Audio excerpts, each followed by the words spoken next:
Good morning. It's a beautiful Saturday morning and I am on my way to the restaurant. It's still February, of course, so it's a bit chilly. You can see I'm wearing a jacket. I'm on the plateau, so it's much cooler up here and a little bit windy this morning. Usually when I get to Esparron, it's way more protected. We're around a little corner and it's a bit more protected, and so when the sun hits there, it's a little sun trap, so it's quite warm during the lunch service if there's no wind. So it should be quite nice today. And I've also got a secret meeting as well, which I will talk about a bit later. I did want to tell you that, as you know, we've been at the restaurant for 18 years now. This is entering our 18th season.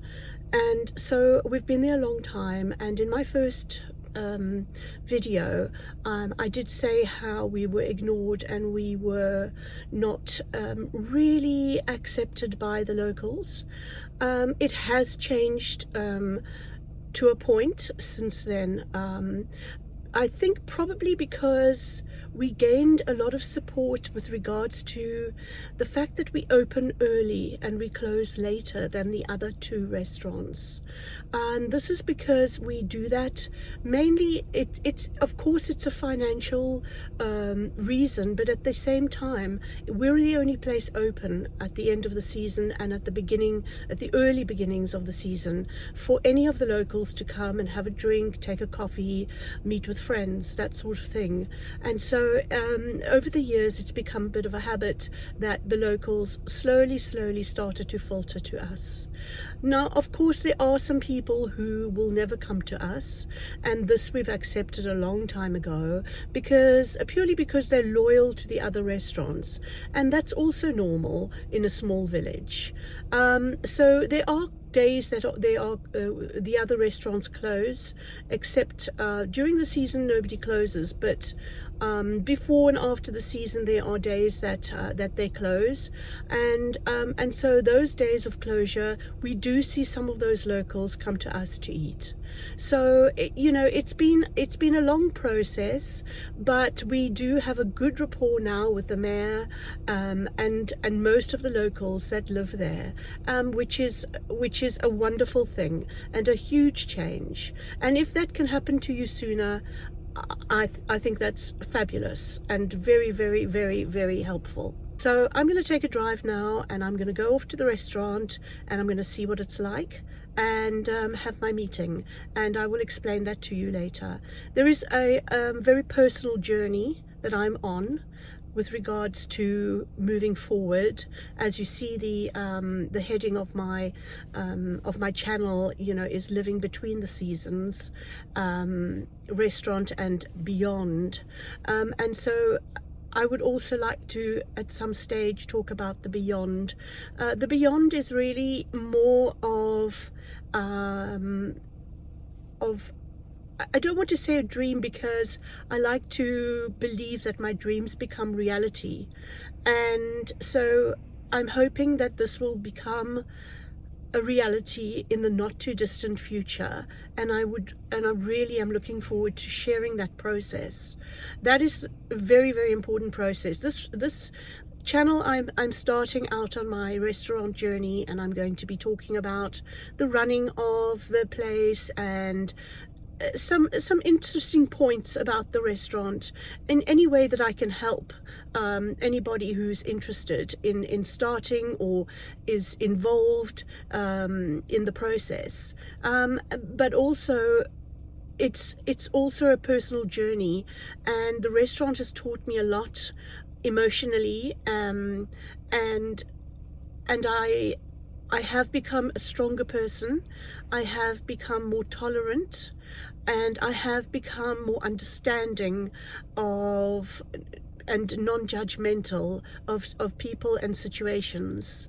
And I've become to a point at which I believe that this particular way of being, in a non-judgmental way, is the way to go, because people will always stay the same in their thinking, and it's not easy to change people and their circumstances.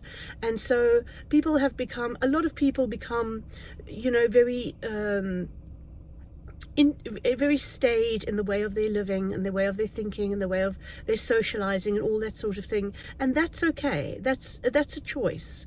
And I'm in no way in any position to judge that. And over the years, I've learned to accept people as they are, so long as they don't interfere with my personal life. I believe that's the way to go.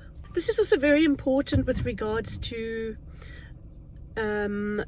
taking on employees and that sort of thing. It's important to know that they have their own lives, they have their own struggles and their own families, and one needs to work with people and not against them.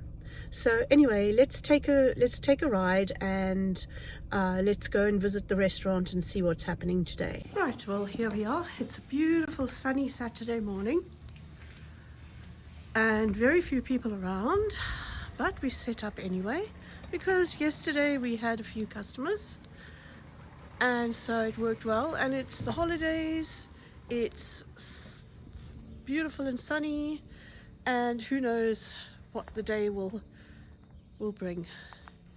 We have our gorgeous local Linda, who's an English lady who lives close by, having her morning coffee, and we shall see what happens. Later on, I'll take you through a walk through the village and show you a little bit of Esparron de Verdon. A little bit of history about the Verdon River, which is one of the most stunning rivers in southeastern France, famous for its turquoise waters and the spectacular Gorge du Verdon, often called the Grand Canyon of Europe. It originates in the Alpes d'Haute-Provence near Colmar, Les Alpes, at an elevation of around 2,300 meters, fed largely by snowmelt and glacial runoff from the surrounding mountains. From there, it flows southwest through the dramatic gorges and valleys before joining the Durance near Vinon-sur-Verdon, eventually contributing to the Rhône watershed. One significant feature along the river is the barrage de Esparron de Verdon, a dam built near the village of Esparron de Verdon. The construction of this dam created the Lake Esparron, an artificial lake that now stretches over 300 hectares. The lake was formed by flooding the valley behind the dam, which allows for hydroelectric power generation, irrigation, and recreational activities like swimming, boating, and fishing. Interestingly, while the river and valley have been shaped by both tectonic activity and river erosion over millions of years, the Verdon Basin itself has glacial origins in some of its upper sections. During the last ice age, glaciers carved the high alpine valleys that now feed the Verdon, giving the river its steep gradient and the gorge its dramatic cliffs. The turquoise color of the water is partly due to the glacial sediments, finely ground rock suspended in the water, which scatters sunlight beautifully. So, in short, the Verdon flows from alpine sources to the Durance. The Esparron Dam created a lake for energy and recreation, and the river's glacial heritage contributes to its striking beauty. In the little village of Esparron de Verdon stands the imposing chateau, the Chateau d'Esparron de Verdon, which is one of the central historical landmarks of the village. Its origins go back to the early medieval period. Today, the chateau remains privately owned by descendants of the local aristocracy and has been sympathetically restored. Parts now welcome visitors or guests as chambre d'hôte while retaining its ancient character.